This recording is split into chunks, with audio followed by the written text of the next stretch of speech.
नमस्कार, आप देख रहे हैं वी स्टार न्यूज। मैं हूं दिवाकर विक्रम सिंह। आतंक का कोई धर्म नहीं होता, ये सच है। और फितरत कभी नहीं बदलती, आदत बदल जाती है, ये उससे भी बड़ा सच है। जी हाँ, मैं बात कर रहा हूं अपने पड़ोसी देश पाकिस्तान की। ये ऐसा देश है जो अपने आप में खुद एक पहेली बनता जा रहा है, जिसे अपने आर्थिक और राजनीतिक स्थितियों के लिए बराबर दूसरे देशों पर निर्भर रहना पड़ रहा है। लेकिन वहां की खुफिया संस्था आईएसआई भारत को अस्थिर करने, भारत को तबाह करने का कोई कोर कसर कभी नहीं छोड़ना चाहती। आईएसआई की कारगुजारी का यह परिणाम है कि कश्मीर से लेकर के पंजाब तक एक बार फिर आतंक का नेटवर्क खड़ा किया जा रहा है और उस नेटवर्किंग के तार सीधे सीधे इस्लामाबाद और रावलपिंडी से जुड़े हुए हैं। जी हां, मैं ये बात इसलिए कह रहा हूं क्योंकि ये दो बड़ी खबर इस समय भारत के लिए बहुत महत्वपूर्ण है और आतंक के खिलाफ हमें सजग हो जाने के लिए, तैयार हो जाने के लिए बिल्कुल अब सामने आना होगा।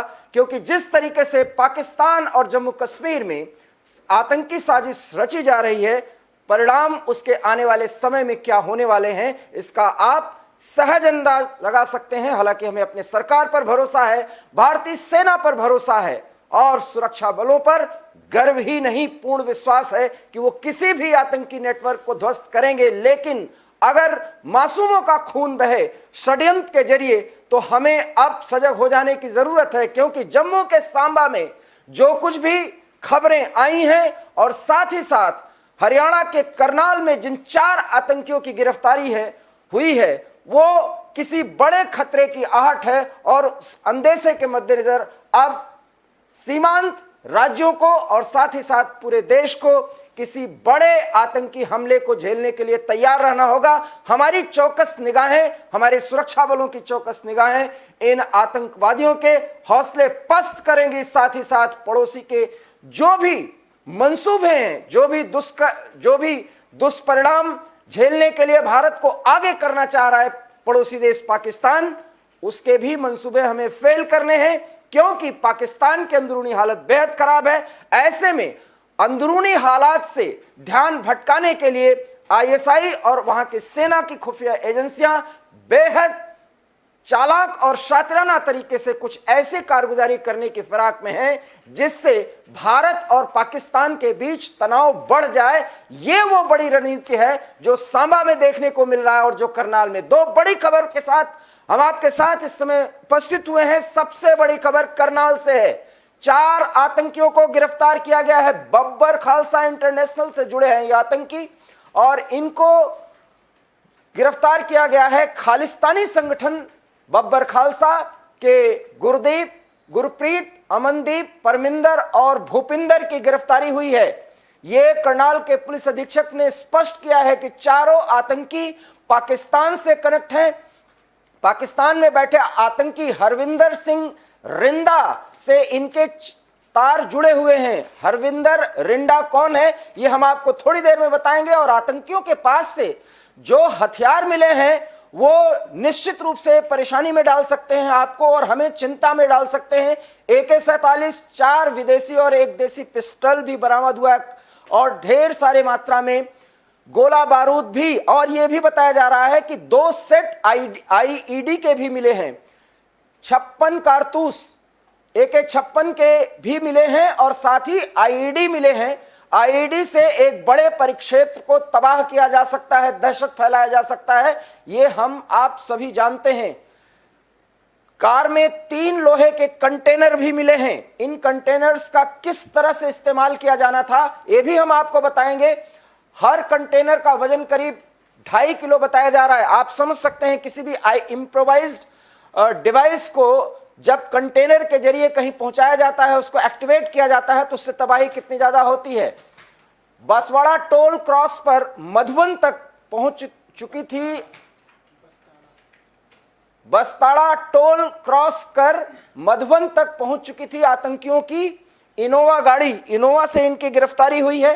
एक महत्वपूर्ण ये जानकारी हम आपको दे रहे हैं। आरोपियों को हरियाणा से गुजरते समय विस्फोटकों के साथ पकड़ा गया है, ये जानकारी भी दी गई है और सीएम ने भी इस पर अपना बयान दिया है। पुलिस मामले की गहनता से जांच कर रही है और इसकी गहनता से जांच इसलिए की जानी चाहिए क्योंकि आतंकी रिंडा के कनेक्शन पाकिस्तान से हैं। पाकिस्तान में भी इस समय कई खालिस्तानी आतंकी गुट के लोग हैं जो अलग अलग गुट से हैं, लेकिन वो किसान आंदोलन जब पंजाब में शुरू हुआ था, हम इसका बैकग्राउंडर आपको बताना चाहते हैं।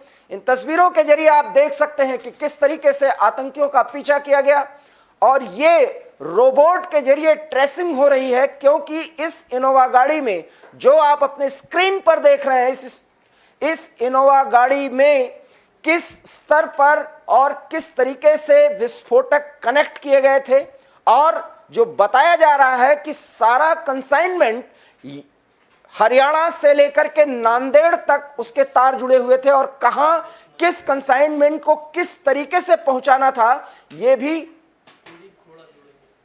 भी हम आपको जानकारी दे रहे हैं। और इस समय कुलदीप खोड़ा करनाल के एसपी भी हमारे साथ जुड़ सकते हैं। एक्स डीजीपी कुलदीप खोड़ा, जम्मू कश्मीर के एक्स डीजीपी कुलदीप खोड़ा भी थोड़ी देर में हमारे साथ एवी स्टार न्यूज के साथ जुड़ रहे हैं। लेकिन तब तक हम आपको जानकारी दे दें कि जम्मू कश्मीर के सांबा सेक्टर में जिस तरह से सुरंगों की जानकारी मिली है, वो भी हम आपको बताते हैं कि वहां पर सुरंग मिले हैं और ये सुरंग इसलिए ज्यादा प्रभावी तौर पर खोदे जा रहे थे, उनको पूरी तरह से स्थापित किया जा रहा था ताकि आने वाले अमरनाथ यात्रा में भी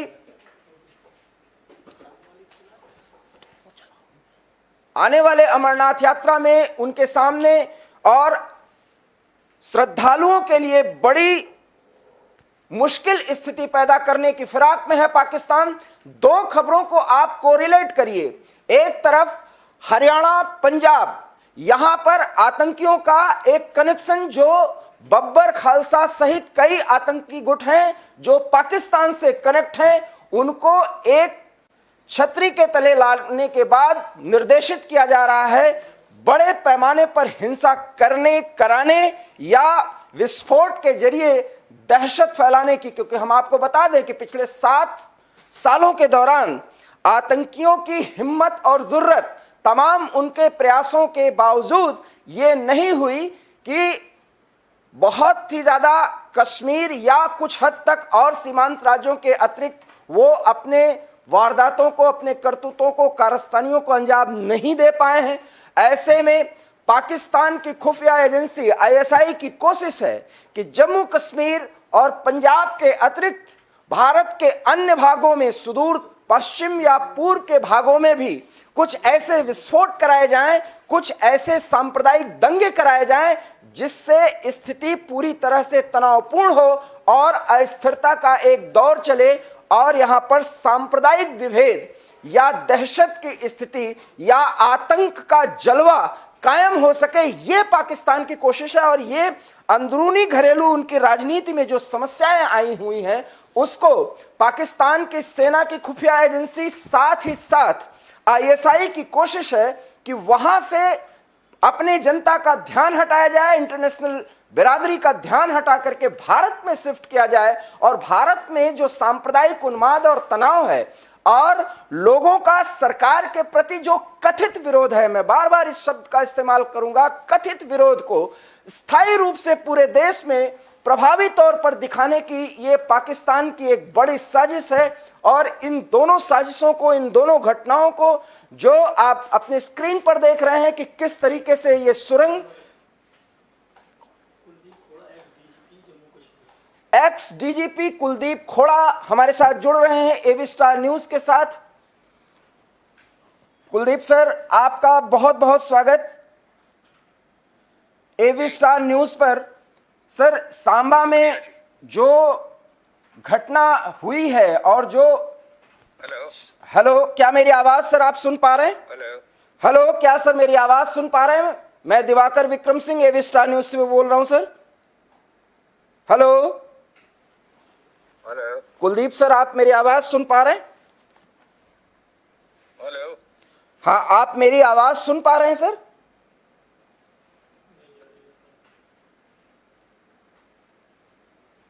थोड़ी देर में एक्स डीजीपी जम्मू कश्मीर कुलदीप खोड़ा हमारे साथ जुड़ेंगे। कुलदीप सर जी, आप मुझसे जुड़ गए, मेरी आवाज सुन पा रहे हैं? मैं दिवाकर विक्रम हाँ सिंह। जी, अब आ रही है आवाज आप। जी सर, मैं आपसे सर कुछ सवाल करना चाहता हूं। दो ऐसी घटनाएं जो आज घटी हैं और जो आतंक से जुड़ी हुई हैं, सीधे सीधे जम्मू कश्मीर के सांबा में एक बहुत ही आधुनिक तरीके से तैयार की गई, जिसमें सेना का इन्वॉल्वमेंट, पाकिस्तानी सेना का इन्वॉल्वमेंट बताया जा रहा है, वो सुरंग का पता चला है। और दूसरा, हरियाणा के करनाल से 4 बीकेआई के आतंकी गिरफ्तार किए गए हैं, जिनके पास से बड़े मात्रा में विस्फोटक और आधुनिक हथियार बरामद हुए हैं। कहीं ना कहीं इंटरस्टेट कनेक्शन, जिसका सीधा कनेक्शन पाकिस्तान से है। क्या ऐसे मंसूबे हैं, क्या ऐसी साजिश है सर? इस पर आप प्रकाश डालें। जी, ये दोनों इंसिडेंट्स पे, जिसमें पहला इंसिडेंट जो आपने बताया, टनल जहां यूज की गई टेररिस्ट को इन्फिल्ट्रेट करने में, और जो 2 जैश के टेररिस्ट उसके थ्रू, अभी जो इंफॉर्मेशन आ रही है कि वो उसी के थ्रू आए थे, जो सुजवा सेक्टर में मुठभेड़ में मारे गए आर्मी कैंप के पास जम्मू में। जी। और ये दूसरी घटना जो हुई जिसमें बबर खालसा के टेररिस्ट पकड़े गए हैं जी। और जिनको ड्रोन के जरिए हथियार मुहैया कराए गए थे पार से। जी। हालांकि ये दोनों अलग अलग घटनाएं आउटफुट्स है, लेकिन इनका लिंक पाकिस्तान के थ्रू डायरेक्ट है। पाकिस्तान का जो पॉलिटिक्स है वो हिंदुस्तान के खिलाफ टेररिज्म पे बेस्ड है। जी। और वहाँ के नए प्रधानमंत्री शहबाज शरीफ आए हैं जी। उन्होंने अपनी लेजिटिमेसी लोगों में और पाकिस्तान आर्मी में दिखानी है जी। और उनकी लेजिटिमेसी जो होती है पाकिस्तान की, जी। वो आतंकी कार्रवाइयों के जरिए एस्टैब्लिश करना चाहते हैं और कश्मीर कार्ड को हमेशा अलाइव रखना चाहते हैं। जी। जी। और पंजाब में भी जो पॉलिटिकल डेवलपमेंट्स हुई है और जो नई गवर्नमेंट आई है, कहीं ये एक इंप्रेशन जा रहा है कि शायद ये टेररिस्ट के खिलाफ माइल्ड रहेगी, ये उतना सख्त कार्रवाई नहीं करेगी। बिल्कुल। उसका भी पाकिस्तान अब फायदा उठाना चाहता है। इसलिए बहुत इंतहाई जरूरत है इस बात की कि बॉर्डर्स पे चौकसी बरती जाए, खासतौर पे पंजाब और सांबा सेक्टर में जहां से ये इन्फिल्ट्रेशन हुई। जी। और पाकिस्तान के जो इरादे हैं जो आने वाले वक्त में बढ़ सकते हैं, जी।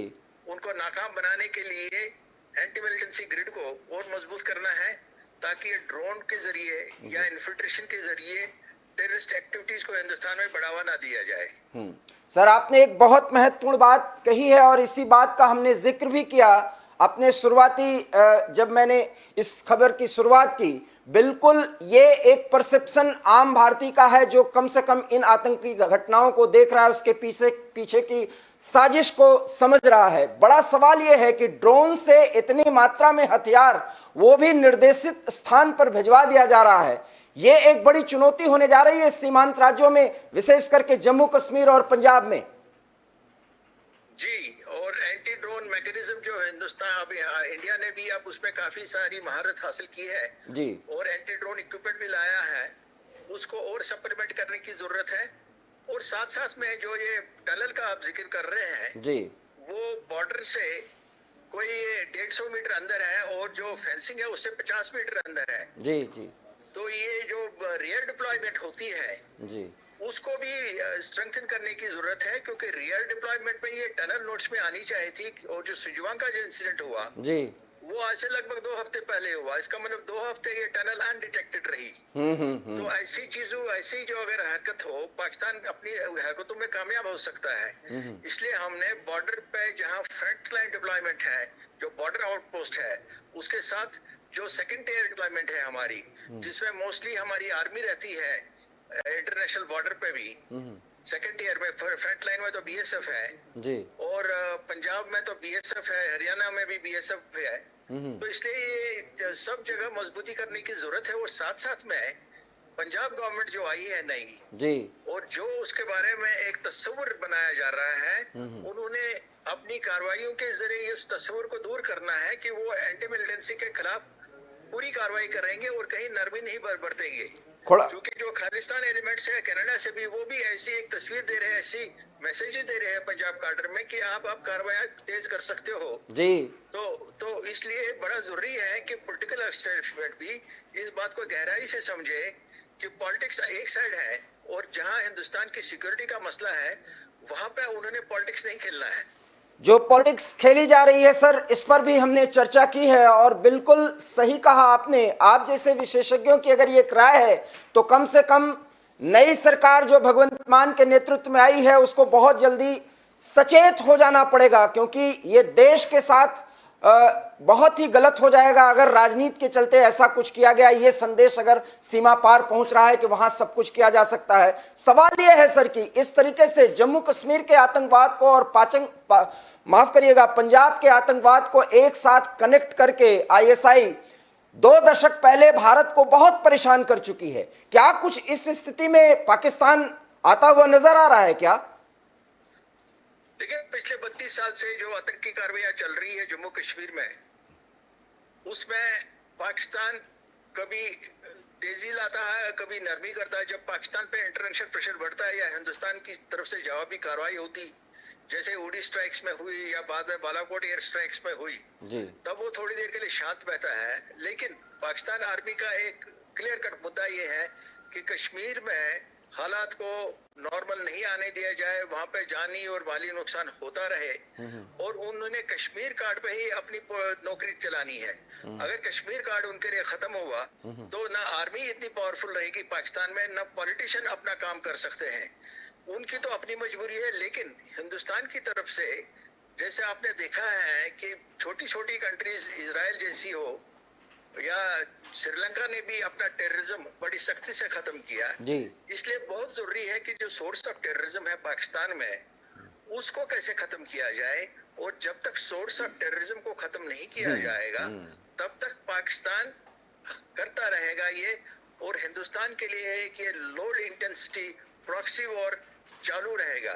इसलिए बड़ा जरूरी है कि हिंदुस्तान अपनी नीति को एक बार फिर से रिवाइज कर ले और उसको रिवाइज कर ले, और पाकिस्तान को बिल्कुल नाकाबिल बनाए इसके कि वो हिंदुस्तान के खिलाफ आतंकी कार्रवाई चला सके। कुलदीप सर, इसके लिए तो बिल्कुल बड़े मन की बात आप कह रहे हैं सर। हर एक देशवासी जो इसको लेकर के कि हर जगह पाकिस्तान अपने आप को कनेक्ट कर लेता है, वो भी इन परिस्थितियों में जबकि वहां राजनीतिक अस्थिरता का ऐसा दौर चल रहा है, जबकि कोई एक देश किसी एक प्रधानमंत्री को मिनटों में किसी राजनयिक के जरिए हटवा देता है। हुआ है या नहीं ये हम नहीं कह सकते, लेकिन आईएसआई इतनी ताकतवर है कि भारत जैसे एक ताकतवर देश को वो अस्थिर करने के तमाम प्रयास कर देती है। इसलिए सर, जिस प्रोएक्टिव एक्शन की जरूरत है वो शायद जम्मू कश्मीर से ही किया जा सकता है, और वो है एक बार फिर बड़े स्ट्राइक की दरकार है, जो बहुत कम समय का हो, बहुत सीमित एरिया का हो, लेकिन पाकिस्तान कुछ दिन तक उससे शांत रहे। बिल्कुल जरूरी है जी, ये आपने बड़ी मुद्दे की बात कही जी, क्योंकि पाकिस्तान में जो पॉलिटिकल चेंजेस आई है और जिसके पीछे वहां पे जनरल बाजवा और पूरी आर्मी का हाथ है, और उस पॉलिटिकल चेंज में अब शहबाज शरीफ जो सामने आए हैं जी, उसको अपनी नौकरी पक्की करने के लिए ये जरूरी है कि वो आतंकी कार्रवाइयों में इजाफा कर ले। इसलिए यही मौका है कि इससे पहले कि शहबाज शरीफ अपने मकसद में बढ़ोतरी लाए और वो एनकरेज हो जाए कि टेररिस्ट भेजना शुरू कर दे, खालिस्तान फोर्सेस को हथियार भेजना शुरू कर दे, और इस पे वो उसमें एनकरेजमेंट मिल जाए, उससे पहले ही हिंदुस्तान ने शहबाज शरीफ और पाकिस्तान आर्मी और पाकिस्तान एस्टेब्लिशमेंट और खासतौर पे जो उनके टेररिस्ट बेसेस हैं उन पर स्ट्राइक करके उनको एक क्लियर मैसेज देना है कि हिंदुस्तान के खिलाफ आप इस टाइप की कार्रवाई नहीं कर सकते हैं, और अगर करेंगे आपको इतना बड़ा नुकसान भुगतना पड़ेगा कि आप जिंदगी भर याद रखेंगे। बहुत बहुत धन्यवाद कुलदीप सर, आपने बहुत बड़ी बात कही, मन की बात कही, हर एक देशवासी की जो चाहत है वो बात सर आपने कही एक एक्सपर्ट के तौर पर। आपका बहुत बहुत धन्यवाद। Thank you. तो ये थे एक्स डीजीपी जम्मू कश्मीर, जो आतंक को झेल चुके हैं और आतंक के खिलाफ सख्त कार्रवाई करने का नेतृत्व कर चुके हैं, और किस तरीके से एक सख्त कार्रवाई की जरूरत है पाकिस्तान के खिलाफ। और इसीलिए इन दो घटनाओं को सिर्फ आप एक आतंकी घटना अगर मानते हैं तो यह गलत होगा। आप इसकी जड़ तक जाइए, जैसा कि डीजी और एक एक्सपर्ट के तौर पर कुलदीप खोड़ा सर ने भी कहा, और जिस तरीके की बात अब एक्सपर्ट्स कर रहे हैं उससे साफ है कि पाकिस्तान का जो पॉलिटिकल एस्टैब्लिशमेंट है वो अपने आप से ध्यान हटाने के लिए, पूरे आवाम का ध्यान हटाने के लिए कहीं ना कहीं भारत में एक ऐसी कार्रवाई करवा देना चाहता है जिससे युद्ध जैसे हालात बने और पूरा पाकिस्तान जो वर्तमान प्रधानमंत्री हैं शहबाज शरीफ के प्रति पूरी तरह से समर्पित हो जाए, उनके प्रति एक भक्ति का भाव आ जाए, श्रद्धा का भाव आ जाए। वो टेंशन पैदा करने की एक बड़ी साजिश है। और इसी के तहत जो सांबा में आपने देखा कि किस तरीके से जो टनल बनाए जा रहे हैं वो आने वाले अमरनाथ यात्रा में बड़े पैमाने पर हिंसक कार्रवाई कराने या किसी बड़े आतंकी घटना को अंजाम देने का है। और अगर कोई आतंकी घटना उस स्थिति में होती है तो पाकिस्तान का एस्टेब्लिशमेंट और पाकिस्तान की खुफिया एजेंसी आईएसआई को पता है कि भारत कार्रवाई क्या करेगा, क्योंकि ये देश अब इस तरह से इतने बड़े आतंकी कुकृत्य को बर्दाश्त नहीं कर पाएगा। देश तुरंत जवाब मांगता है और हमारी सेना, हमारे सुरक्षा बल इस स्थिति में है कि पाकिस्तान को किसी भी एक आदेश के बाद मुंहतोड़ जवाब देने की स्थिति में रहते हैं। इसलिए आप धैर्य बनाए रखिए। समय से पहले इन आतंकी वारदातों के घटनाओं के होने से पहले गिरफ्तारियां हो जा रही हैं, टनल्स का पता चल जा रहा है और एक तरह से षड्यंत्र का पर्दाफाश किया जा रहा है। लेकिन अगर इसके बावजूद भी कुछ ऐसी घटनाएं होती हैं और बड़ी घटना करने की जो उनकी फिराक, जिसकी फिराक में आतंकी है, जिसकी ताक में है, अगर ऐसा हुआ तो फिर एक सर्जिकल स्ट्राइक की मांग होगी। और उस सर्जिकल स्ट्राइक के लिए भारत तैयार है, क्योंकि पीओके सहित पाकिस्तान के उन भागों में जिस तरीके से पाकिस्तान के सरकार के खिलाफ, वहां के सेना के खिलाफ, आईएसआई के खिलाफ बगावती तेवर हैं, उसका समय अब आ चुका है कि भारत को फायदा उठाना चाहिए। इसलिए इस तरह के आतंकी घटनाओं को हम एक एक करके अलग देखेंगे, तब हम सिर्फ एक आतंकी घटना मानेंगे, कानून व्यवस्था से जुड़े मुद्दे को मानेंगे। वास्तव में इसके तार पाकिस्तान से जुड़े हुए हैं और किस तरीके से एवी स्टार न्यूज इन दो बड़ी खबरों पर अपना विश्लेषण दे रहा है, वो ये है कि किस तरीके से पाकिस्तान में लगभग खत्म हो चुके खालिस्तानी आतंकवादी फोर्सेस को रीयूनाइट कर रहा है पाकिस्तान अपने यहां बैठे कुछ खालिस्तानी आतंकियों के जरिए कनाडा और ब्रिटेन में बैठे उन फंडर्स को जो खालिस्तान के प्रति पूरा विश्वास, भरोसा और श्रद्धा रखते हैं, उन सब का कनेक्शन पाकिस्तान के आईएसआई से। और साथ ही साथ जम्मू कश्मीर में जो दबाव बढ़ा है आतंकी नेटवर्क के खिलाफ, और जिस तरीके से पाकिस्तान को यह डर है कि कोई बड़ी घटना अगर जम्मू कश्मीर में घटी तो सीमा पर बड़ी कार्रवाई से इनकार नहीं किया जा सकता, क्योंकि पाकिस्तान की सेना यह मानती है कि भारत पिछले 1 सालों से इस फिराक में है कि मौका मिले और कार्रवाई किया जाए। इसलिए तैयारी पूरी है। इन घटनाओं के उस पूरे परिप्रेक्ष्य को, पूरे पृष्ठभूमि को अगर आप समझिए तो इसीलिए आतंकी घटनाओं को अंजाम देने का अब एक्सटेंशन है।